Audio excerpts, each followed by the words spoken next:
Alors pourquoi ingénieur?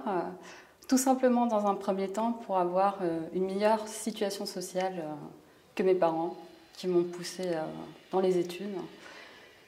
Et c'est vrai qu'ingénieur, pourquoi plus ce métier qu'un autre? C'est que naturellement j'étais attirée par les matières scientifiques. Donc j'adorais les mathématiques, j'adorais la physique, la chimie. Creuser en fait les questions scientifiques, c'est ce qui me plaisait le plus. Et c'est comme ça petit à petit que je me suis intéressée au métier d'ingénieur. C'est vrai que le métier d'ingénieur, c'est un métier quand on est plus jeune qui fait rêver, mais on ne savait pas concrètement en quoi ça consistait.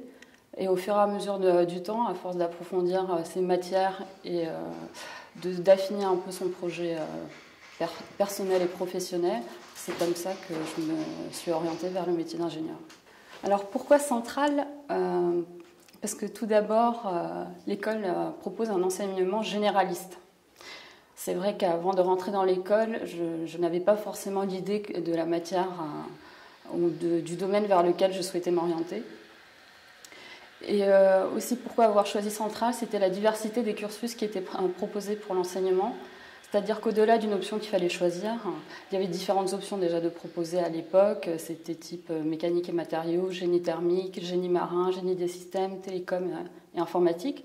Au-delà de ces options, il y avait des cursus variés pour évoluer au sein de l'école. Donc les cursus en question, c'était l'apprentissage concrètement. C'est ce qui m'a attirée vers l'école Centrale. Il y avait aussi le cursus international, le cursus créateur d'activité et le cursus recherche. Et pourquoi Marseille? Bon, pour être honnête, déjà pour la ville de Marseille, qui se trouvait dans le sud de la France, mais c'est Marseille qui proposait des options un petit peu et des cursus atypiques, tels que génie marin et les cursus apprentissage et créateur d'activité. Et aussi pourquoi Marseille? Parce qu'il y avait une vie associative forte sur l'école Centrale Marseille également. Concrètement, pour moi, très rapidement, les premiers mois qui consistent à s'intégrer via les associations pour qu'il y ait plus de vie sur l'école, j'ai intégré le bureau des étudiants en tant que responsable de communication. J'ai également intégré la junior entreprise KSI qui dynamisait la vie sur l'école en tant que comptable de l'association. Et puis je pouvais participer, mais moi en tant qu'organisatrice, à des associations type Bureau des sports, l'association aussi théâtre. Donc il y avait une variété d'associations qui étaient présentées sur le site, qui étaient assez attractifs et qui nous permettaient de prendre en main des projets qui nous tenaient à cœur, comme organiser des manifestations sur l'école pour réunir un maximum d'étudiants, type cabaret qu'on nommait à l'époque, où chaque élève pouvait faire une prestation au-delà de ses compétences, on va dire, scientifiques, mais apporter sa petite plus-value en termes de musique, de chant, théâtre. Donc c'est ce qui est pas mal sur l'école de Centrale Marseille. C'est la vie associative qui est assez forte. Alors les premiers pas n'étaient pas aussi simples que je pouvais le penser à la sortie de l'école. Tout dépend du contexte économique et sociétal dans lequel vous vous trouvez. Donc c'est vrai que je ne voulais pas accepter n'importe quoi comme premier emploi. Les premiers mois étaient riches en rebondissements. Il fallait s'adapter sans cesse. Donc la première proposition que j'ai eue n'a pas été concluante. Parce que la première entreprise que j'avais intégrée, ils venaient tout juste de renouveler le directoire. Et ils m'ont expliqué que le projet pour lequel j'avais été embauchée ne rentrait plus dans les objectifs stratégiques du groupe. Par conséquent, j'ai dû me prendre encore en main, changer d'entreprise, et j'ai commencé dans une société américaine, où l'activité était vraiment stimulante, intense, un vrai contexte international. On travaille vraiment avec les quatre coins du monde, parce que l'entreprise en question, c'était Federal Express, communément appelé FedEx. Et au bout d'un rythme intense, je me suis dit qu'il faut un bon équilibre entre la vie professionnelle et la vie privée. Et j'étais aussi à l'écoute du marché, donc j'ai accepté un poste en informatique en tant que consultante SAP. Et donc j'ai fait par la suite des missions pour le compte de PSA Peugeot Citroën.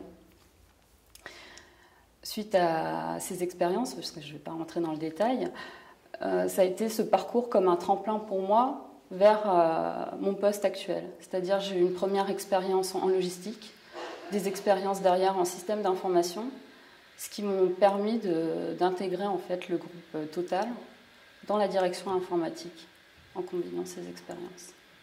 La formation centrale clairement m'a servi par son enseignement généraliste. C'est vrai que quand j'étais à l'école, bon, j'étais plus dans le domaine du thermique. Aujourd'hui, je suis dans l'informatique. Donc l'enseignement qui est proposé par Centrale, en fait, c'est poser les bases, la méthodologie pour approcher des situations scientifiques.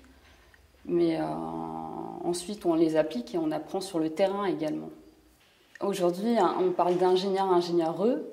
Femme, pour une femme, ce qui est plus challenging, c'est quand on atterrit dans des milieux fortement masculins. Et c'est vrai qu'au début, il faut faire ses preuves. Donc, à mon avis, chaque femme a sa technique. Moi, c'est plutôt le sens de l'humour. Mais par la suite, une fois qu'on a cassé peut-être une première barrière, qui n'est pas forcément systématique, mais elle survient, on se sent à l'aise comme un ingénieur, un homologue masculin. Parce que nous aussi, on a nos bagages techniques, on a notre personnalité. Donc, par la suite, la différence se fait moins sentir. On est central à vie, oui, parce que quelque part, c'est notre identité. Ensuite, on peut toujours être connecté à l'école. Tout dépend de chacun si on veut se rapprocher de l'association ou pas. Mais c'est vrai que le fait d'avoir été diplômé central, ça fait partie intégrante de l'identité de la personne. Et même c'est ce qui a initié le début du parcours professionnel. Et à la sortie de l'école, comme ce n'était pas forcément évident, je me suis rapprochée de l'association des anciens qui m'ont épaulée, même par leurs conseils, même moralement, partageant leurs expériences.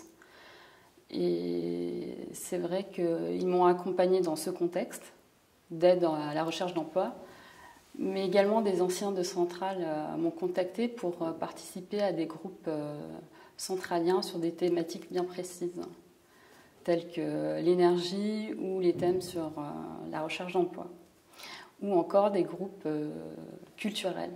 Le temps que je trouve vraiment mon premier emploi qui me stimulait, tout de suite après, j'ai pu aider en fait des jeunes diplômés.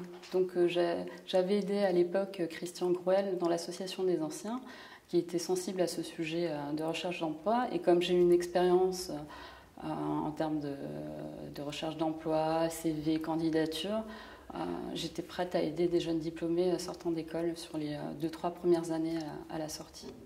Les 120 ans d'existence, rien que de citer le chiffre, ça inspire le respect. Le respect envers l'école, puis un sentiment de fierté. Comme on dit, ce qui dure prend de la valeur. Et pour l'expression des 120 ans de l'école, ça rejoint une autre expression qu'on dit « old is gold ».